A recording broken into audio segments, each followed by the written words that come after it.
and welcome to IV Update. My name is Isa. I'm the Clinical Skills Support Nurse for the Practice Development Team, and I will be talking about accountability, legal, and professional responsibilities.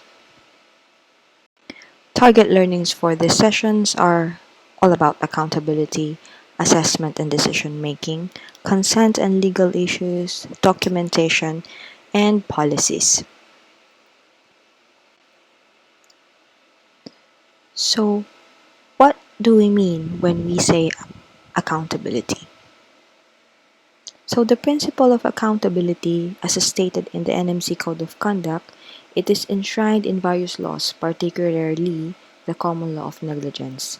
If you are a professional in charge of a task, you can be called to account for what happens, especially if something goes wrong.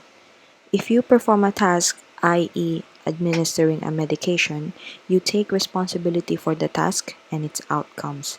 Similarly, if you are supervising a student or a team member, you take responsibility as well for his or her performance of the task.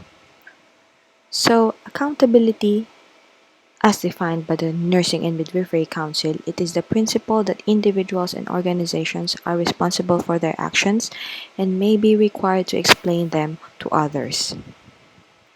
It is also included in the clause in the Royal Pharmaceutical Society, wherein registered healthcare professionals who administer medicines are accountable for their actions, non-actions, and omissions, and exercise professionalism and professional judgment at all times. And what we need to know, most importantly, it is our duty of care. So duty of care, it is a legal obligation for each individual in the health and social care setting that requires us to adhere to a standard of reasonable care, meaning providing a safe and efficient quality care to our patients, as well as their families.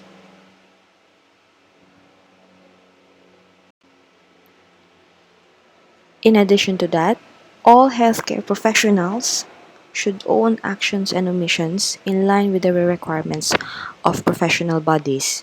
We should always act in the best interest of our patients, most especially when we are also gaining their consent.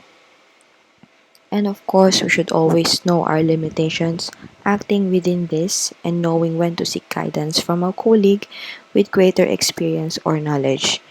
As a nurse, we also need to know that we are accountable when we delegate tasks to others, such as our healthcare assistants or our student nurses.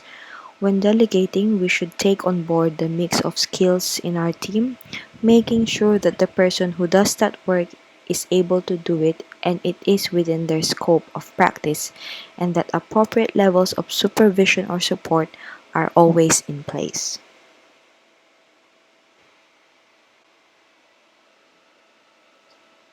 So, who are we accountable to? There are four areas of accountability. Firstly, our patients, through a duty of care, as I've mentioned a while ago, underpinned by a common law duty to promote safety and efficiency and legal responsibility through civil law.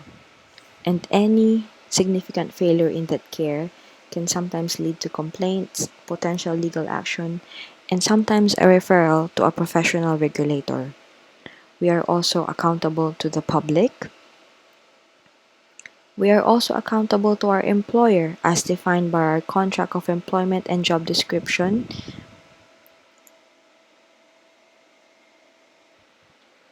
In view of that, the trust is expecting us to prepare, administer, and dispose IV medications safely and in line with the trust policy. In the event that any staff member or a staff member is not working within this framework, then we will not be covered by the trust's vicarious liability and may be subjected to any capability or disciplinary proceedings and potential referral to a professional regulator. So, vicarious liability, in a sense, is the employer being accountable to us, to our actions, provided that we are practicing within our own scope of competence and within the trust's policy. And lastly, we are accountable to our profession. So the Nursing and Midwifery Council sets out the position on our accountability to our profession. It forms the basis from which to challenge unacceptable standards of care and makes it clear that responsibility for our actions rests within us as an individual nurse. The NMC Code of Conduct to help us by setting out important principles such as maintaining and improving professional knowledge and competence, acknowledging limitations in knowledge and competence, and declining any duty or responsibility unless we are able to perform it in a safe and skilled manner. To be accountable to our nursing profession, we also need to be accountable to ourselves. I think keeping a reflective diary is one way of accounting ourselves for our thoughts and actions and questioning and improving the quality of the care we provide, perhaps through discussion with our colleagues or with our manager or our clinical supervisor. And this is what we call reflective practice. And I think it is a good way of making sure that we are practicing within our NMC standards. So I have already mentioned competence a while ago. Competence is the attainment of knowledge, intellectual capacities, technical skills, integrity, and professional and ethical values required for safe, accountable, and effective practice as a registered nurse or registered midwife. Competence also involves being able to work collaboratively with other healthcare professionals, demonstrating a professional attitude and accepting responsibility for our practice at all times. In addition to that, our new recruits, our newly qualified nurses and midwives, are required to attend an IV additives full course, and they are required to pass a certain number of multiple choice questions and an IV drug calculation test. Once that is achieved, they are then required to complete a certain number of supervised practice assessments in their designated clinical areas to make sure that they are safely preparing, administering, and disposing of IV medications in accordance with our trust's framework and policy.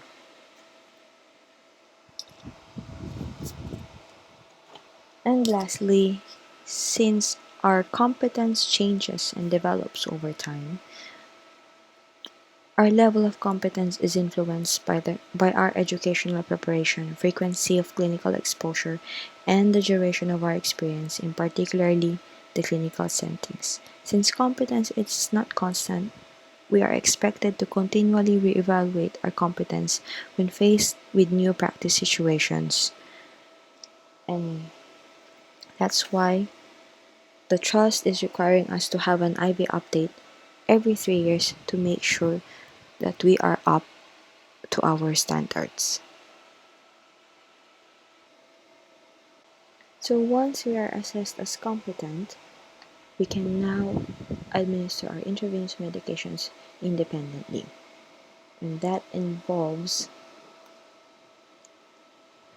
ensuring that each patient receives the most appropriate infusion therapy via the most appropriate device and site in the most appropriate environment and at the right time. Giving of intravenous medications is not just a mechanistic task. We should always remember that we need to use our critical and clinical judgment whenever we are administering medications to our patients. So that involves using sources of information that we can use in our assessment and decision making, which are namely patient factors, which includes the clinical condition of the patient, why a certain medication is being given to them. We should always take note of the allergies and, of course, the past medical history. Of course, the prescription, we should always make sure that the medicine prescribed to them is clinically indicated. And lastly, the drug information, especially if that medication we are giving is something new to us or we haven't encountered giving before.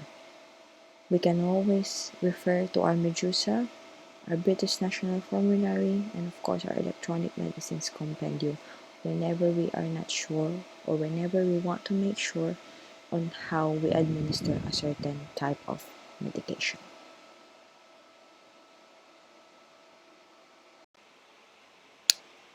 When we talk about consent, it is always imperative to remember that we should always consider the patient's best interest or our client's best interest. So the principle of consent, it is an important part of medical ethics and international human rights law. Consent to treatment means a person must give permission before they receive any type of medical treatment, test, or examination. And this should always be done on the basis of an explanation by a clinician or the person responsible for giving that care or treatment. For a consent to be valid, it must be voluntary, meaning that the decision to either consent or not to consent to treatment must be made by the person and must not be influenced by pressure from any member of the medical staff, friends, or family. It should always be informed, meaning that the person must be given all of the information about what the treatment involves, including the benefits and risks, whether there are reasonable alternative treatments, and what will happen if treatment doesn't go ahead. And lastly, the patient should have the capacity. So, according to the Mental Capacity Act of 2005,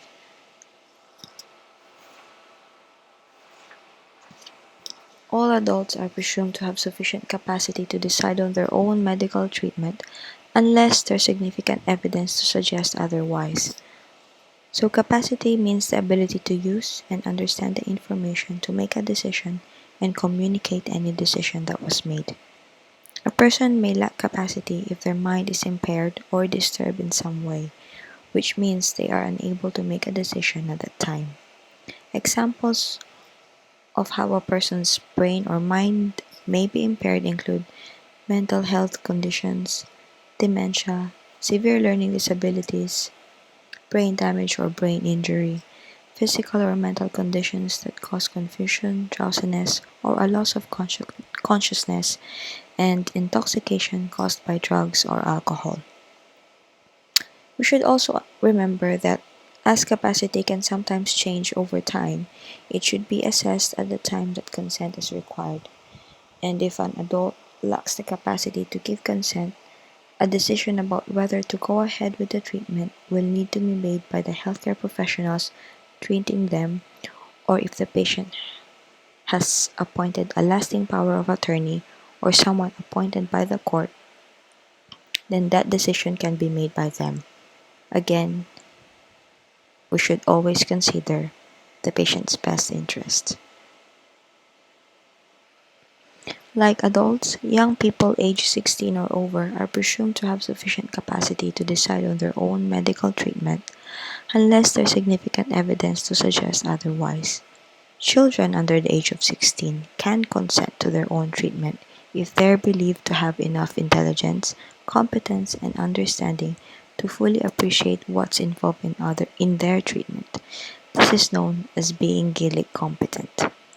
Otherwise, someone with parental responsibility can consent for them, provided that this person with parental responsibility have the capacity to give consent as well. So how is consent given? Consent can be given either verbally, for example, a person saying they're happy to have their scan done, or for you to administer their medications. It can also be given in writing, for example, signing a consent form for surgery. And sometimes patient can also give nonverbal consent as long as they understand the treatment or examination about to take place. For example, holding out an arm for a blood test or a blood pressure check. And this is what we call as implied consent.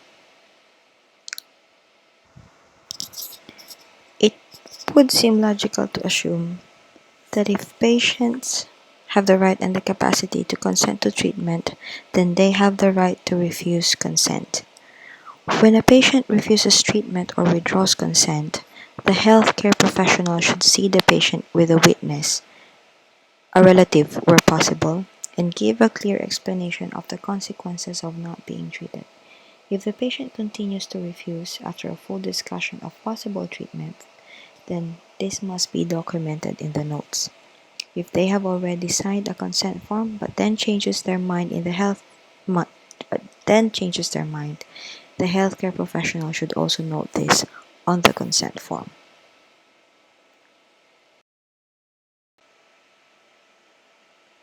Many aspects of healthcare involve close and often intimate contact with the patient.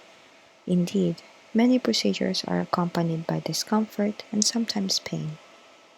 Health professionals must understand that the potential for an accusation of trespass to a patient is very real if any of the following occur. Firstly, there is an application of unintentional or negligent physical force. Secondly, treatment and contact is threatened, implied, or takes place without the consent of the patient. And lastly, the patient is kept in hospital without their express consent. These actions are considered wrong that requires intention and is expressed in one of three forms: assault, battery, and false imprisonment. You will often hear the terms assault and battery together. However, in law, these terms are totally different. So assault involves an individual's interest is being placed in fear of harmful or offensive contact. There is no requirement of actual contact with the person. Rather, the harm or offense felt by the individual is fear, anxiety, or fright. One example would be threatening a patient that you would administer an injection to him can be accused as an assault because the patient has not expressly given permission to receive that injection. Therefore, the patient interprets that action as a threat to their person.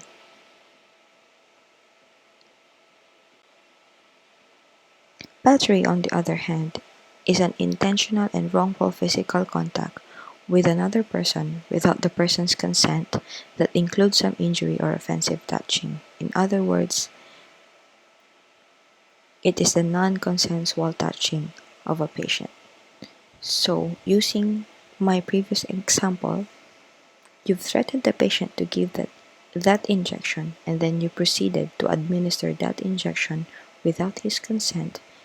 You can then be charged with battery. And lastly, false imprisonment. So false imprisonment is the intentional unlawful confinement of a person against their will. It comes in many forms and it does not require physical restraint necessarily. In healthcare, false imprisonment happens when a patient is held involuntarily in a hospital, nursing home, other health facility or institution, or even in an ambulance. We should also remember that a critical element of the claim is consciousness of confinement. In other words, the person held had to reasonably believe they could not leave.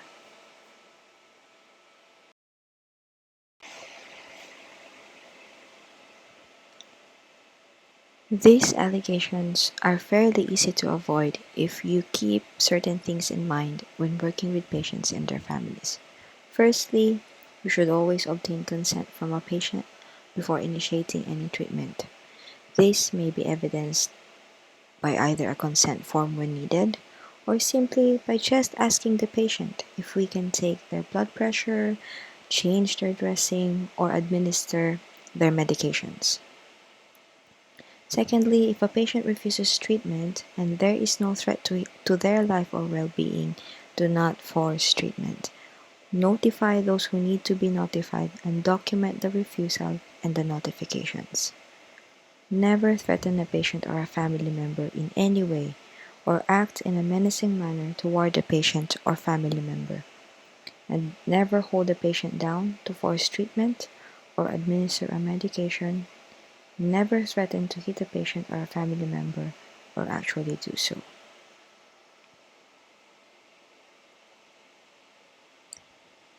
And lastly, documentation. So it goes without saying that what is not documented is not done. Good record keeping is a mark of a skilled and safe practitioner, and it is part of our NMC Code of Conduct as well. So all medicines administered should be documented completely and legibly. And if we are not sure of a certain type of medication or how it was prescribed, we should always double check, and we should always be able to challenge it professionally to make sure that we are not giving the wrong medication, and we are also preventing medication errors. And lastly, secondary role checker. It is included in our trust policy that all of our intravenous medications should be checked by another registered healthcare professional before it is administered, and as well as our controlled drugs.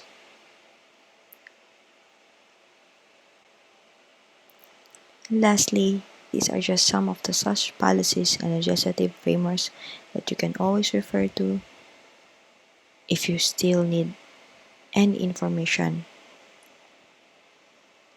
and online references as well.